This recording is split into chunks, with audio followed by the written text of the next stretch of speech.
Hello everyone, welcome to the channel. Model Car Guy Rich here. Today I've got update and build info on this particular kit here, which I built in 1977.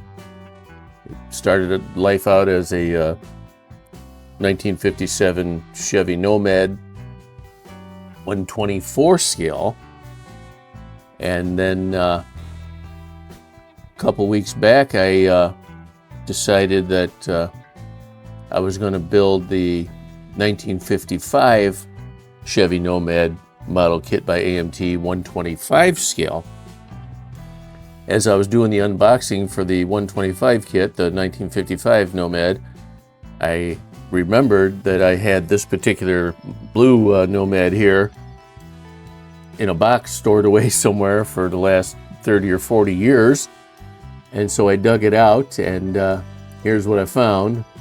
I had started to turn this into an El Camino back in the day, but technology wasn't available to me back then to figure out how to buy sheet styrene, as it wasn't as readily available as it is today at your local hobby stores. So I hemmed and hawed around trying to figure out how to fabricate something for it, and just didn't have the skills back in 1977.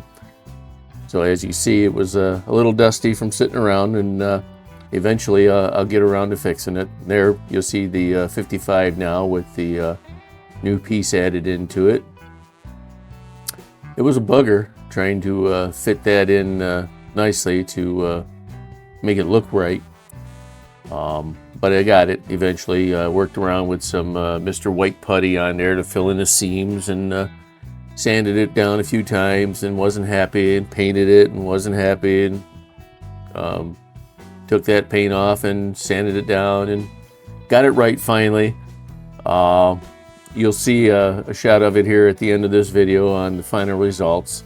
As I'm making this video right now, I'm just gluing the bumpers on and getting ready to put it on a little turn wheel there, and you'll see it at the end of the video. Here's a car I did a few years back, more like 20 years back, of a that was a 60 Ford Starliner, and this here is a 65 Bonneville. Just some kits that I had laying around. I thought I'd put them in there for you. That there's the 55 coming along. There's the chassis of the 55, and here is the 55 Chevy Nomad in a plum crazy. No, I take that back. It's not plum crazy. The actual color was candy scarlet. It was a colors by Boyd enamel paint that I had from back in the mid 80s or early 90s, and it's a beautiful color. It looks like a plum. The fruit, the skin of the fruit, it looks real shiny like that. Really beautiful. I'm really happy with it. I hope you like it. And, thanks for watching. Have yourselves a great day, and we'll catch you on the next one. Keep on modeling.